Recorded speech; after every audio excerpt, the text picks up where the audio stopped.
really good start by Miles Miklasz. And I didn't realize, because, again, I'm getting ready to do the show, and I'm not, like, looking at pitch counts. I didn't realize he only threw 62 pitches through 6 innings. We'll hear why Ali Marmol thought it was okay to pull him out of there. So it's interesting. So I look forward to hearing what Ali Marmol had to say about that. And so the Cardinals, again, they allow the Astros 2 earned runs. Michael is six innings, gave up 2 solo shots, and then you had Romero, Kittredge, and Helsley do their thing without any kind of threat. They were pretty systematic, other than 1 walk. And the Cardinals got to a pretty damn good pitcher, Blanco, who had a no-hitter earlier this year. They hit a lot of shots off of him. I mean, first of all, 5 hits, 4 earned runs. He only struck out 2.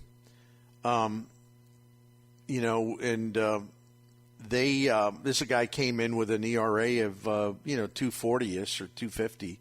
So that's a good job when you can beat him. You go into a game in Houston with Michaelis against Blanco. That's not one I would expect the Cardinals to win, but they got it done. So credit to them for that. One thing, too, this is nothing dramatic, but the Cardinals were 1 for 4 with runners in scoring position today. And this has been, listen, we can go down their list of problems, all right? I don't want to go down the whole list, but near the top of that list is that they have been awful. I mean, absolutely awful this season, except for a little stretch here and there. They've been absolutely awful hitting with runners in scoring position. So you know me, the way my brain works, I'm like, you know what? It's easy to just sit there every day and say, well, they're hitting 210 with runners in scoring position. Oh, they're hitting 207 with runners. That's really, really bad. Okay. We know it's bad. I always want to find out more. I want to find out, well, how bad is this? How bad is this in terms of history? Right? Yes. So I took a good 20 minutes, maybe 20 minutes or so this morning. I went back through every Cardinal season until I found a lower batting average with runners in scoring position. So, I'm rolling through it, and I'm going back. I didn't have any kind of search field where I could get the answer just pop up. Mm-hmm. I literally had to go season by season. And so I'm looking at this, and I see, in 1966, they hit 232, and I'm like, well, that's not good, but there's probably going to be another one lower than that. And I kept going back, so then I move into the 50s, and I move into the 40s, and I move into the 30s, and I move into the 20s. Wow. And then the runners in scoring position stat was not tracked in Major League Baseball until 1912, okay? Okay. So I went back all the way to 1912 until the trail ran out. There's nowhere else to go. So the Cardinals went in today with a 209 batting average with runners in scoring position. That's, it doesn't mean it's going to stay there. Mm-hmm. But as of now, if they would wind up, even 220, let's say, or whatever. As of right now, that would be the worst batting average, runners in scoring position by a Cardinals team in history. Oh, boy. Going back to 1912 when that actually became a stat. Oh. I mean, does that pretty much sum it up? Oh, absolutely it does. Because, again, anybody can just say, well, they're really bad with runners in scoring. I like to find out, all right, how bad? What are we talking about here?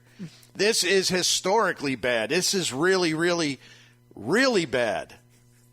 And the other thing I did with this is, okay, listen, we know the Cardinals are really challenged to score runs, and it's kind of hit or miss. And I really welcome the home runs, but they've been having a hard time getting runs in through other means. And, part of this is just get some singles, man. You don't have to, swing for the fences every time there's runners in scoring position, man. Just get the guys in. And they take really bad at-bats. I mentioned it earlier in the show. They take really bad at-bats with runners in scoring position because they look at a lot of called strikes. And it just doesn't make any sense to me. It's easy for me to say. But my point is, when you were up there, like in terms of, second or third highest called strike rate with overall and with runners in scoring position, you're letting a lot of really hittable pitches go by. And that certainly is a factor why they're so lame with runners in scoring position. And it's just kind of mind-boggling how bad this is. And so I thought, well, what's the correlation between, the teams that hit well with runners in scoring position and in terms of what does that do for their overall offense, right? Mm-hmm. Okay, I got the answer there too. And let me find it. Hold on. Going into today, among the 10 major league teams that had the highest batting averages with runners in scoring position, 8 of the 10 are in the top 10 for runs scored per game. And the only exceptions were Detroit and Texas, except they're doing fine. I mean, they're not in the top 10. I think Texas is 12th. Detroit's maybe middle of the pack. But they're scoring enough runs to where you say, okay, they're doing a good job offensively. Mm-hmm. So there's a direct correlation between what you hit with runners in scoring position and how that applies to how many runs you score, period. So, again, the top 10 major league teams with the highest batting average runner in scoring position, 8 of the top 10 are also in the top 10. 8 of the top 10 are in there on the leaderboard for runs per game, and with 2 exceptions, but even those 2 teams are doing well offensively. Tells you a lot. Tells me that a 209 batting average with runners in scoring position ain't going to make the cut. No, historically bad, and my goodness, the worst ever. Is that 1966 team the second worst? It is. That's still a long ways away.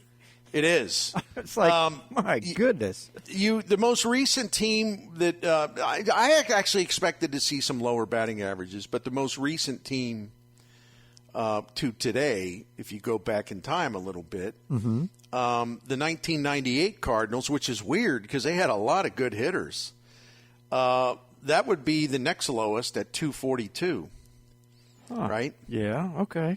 So there were 3 Cardinals teams in the 90s that were in the a couple of 242s and a 246. Let me take that back. I forgot about the 86 Cardinals. They were 237. I was going to say, so you go back a little more, then the 86 Cardinals pop up. I would have guessed 86 Cardinals because they had a lot of issues. They did. They just so many issues, injuries, everything. They didn't hit. That was just a bad year that year. The 2 best. Actually, I shouldn't say that. I'll tell you the best Cardinals team in history. Runners in scoring position. The 1930 Cardinals hit 342. What? Wow. Yeah.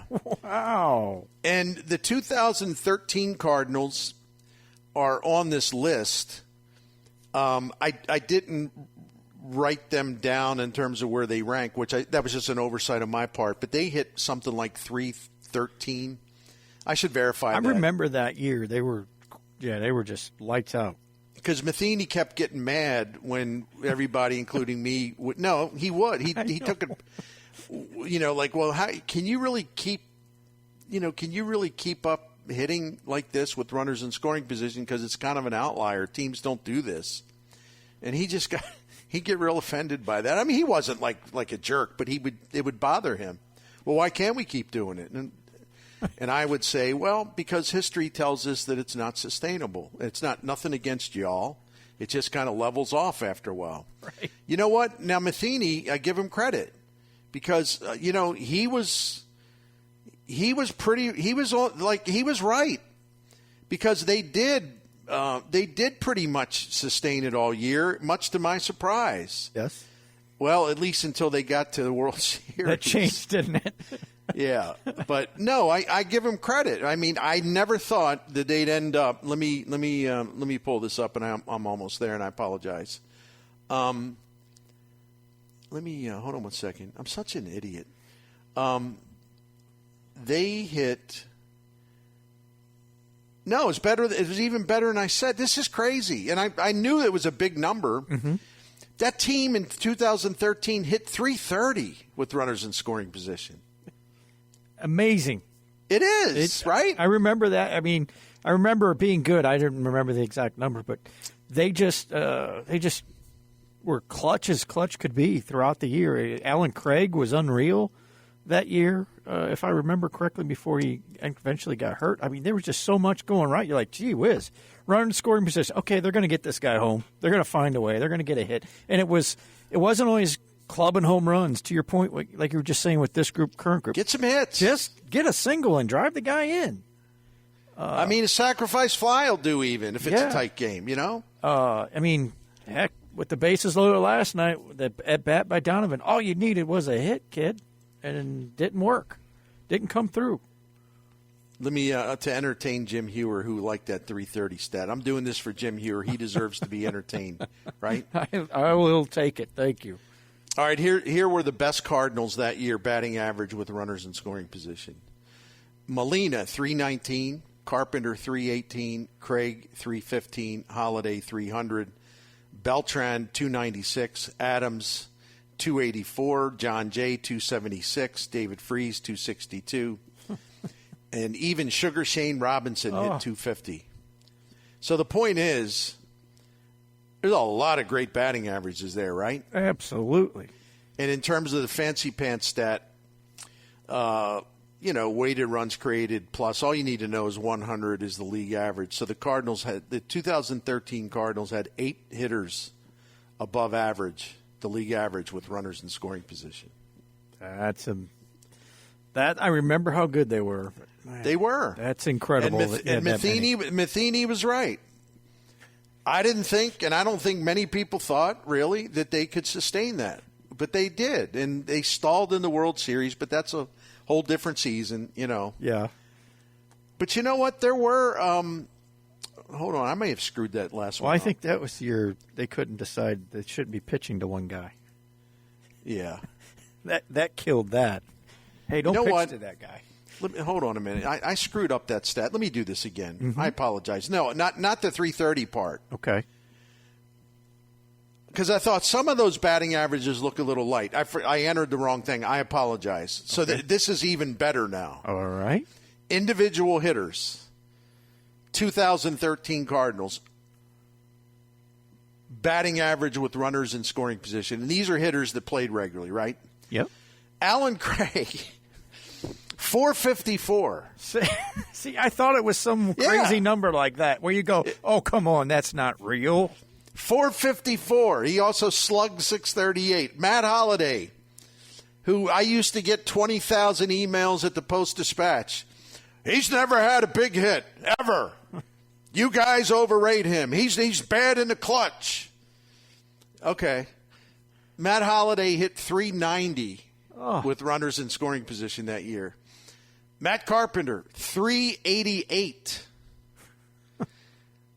Carlos Beltran, 374. Yadier Molina, 373. Daniel Descalzo, 361. Even when the backup catcher Tony Cruz played, he hit 357 with runners in scoring position. Big Mayo, Matt Adams, 329. Pete Kozma. Oh, no. Come on. 322. Pete Kozma. 322. I mean, that's just great. Now, you all wonder why, when you hear those averages, you wonder why me, Mr. Big Mouth, would say, well, this is great. This is fueling the offense, but you can't do this over 162 games. That team did. Let me tell you something. It doesn't happen very often. It happens very rarely, but they did. But that also makes it hard to watch the stuff we watched this year. Well, it is. This team's hitting, going into today, 206 with runners in scoring position. Right? That is just, the number just makes it even more painful. But I'm reading all those averages. So, like, for example, who hit You know who hit 200 with runners in scoring position in 2013? Cardinals again as a team, 206 this year. Mm-hmm. Jake Westbrook hit 200. Well, you're on. Yeah, that's a bad pitcher taking key at bats for you. Adron Chambers hit 200. So the Cardinals as a team are like somewhere. They're like between Jake Westbrook and Adam Wainwright. Like Waino hit 227 with runners in scoring position. Westbrook hit 200. So the Cardinals as a team with all these big name players and everything, they're like in between the two pitchers in 2013. He was right. You got, and of the list you started out with, you got 9 guys batting 321 or better with runners in scoring position on that team. That's unheard of. You had 11. Oh no, I didn't count Waka because he only had three at bats. But no, you got 10. You got 10 guys. 10, okay. 10. Well, no, you know what? I didn't count Ty Wigginton either. So you're right. It's 9. Okay, 9. Still. But Ty Wigginton, who lasted about a month because he was, not that I should talk, he was about 318 pounds or something, and he couldn't move anymore. And they got rid of him. But even he hit 357 with runners in scoring position. Right? How does this happen? Who was the hitting coach again? Let's bring him back. Who was it in 13? It was it wasn't McGuire. I think it was Mabry. Mabry? Okay. Yeah. Yep, Mabry. Yep. I think it was. It might have been maybe it was the first year Mabry. I got a thumbs up from David Solomon on that one. Yeah. Does Solly like those numbers? He does. Because they're crazy. 2 thumbs up, he says. Because they're crazy. But what we want to do now is we'll take a quick timeout if that's all right, because we'll let you hear from some of the particulars after the Cardinals 4-2 win over the Astros today in Houston. They avoid a sweep. They did that two series in a row. I appreciate that they got those final games because, man, that would have really been, I don't know how to put it, just kind of a bummer if they had gotten swept 2 series in a row, right? And so at least they avoided it. They salvaged it a little bit.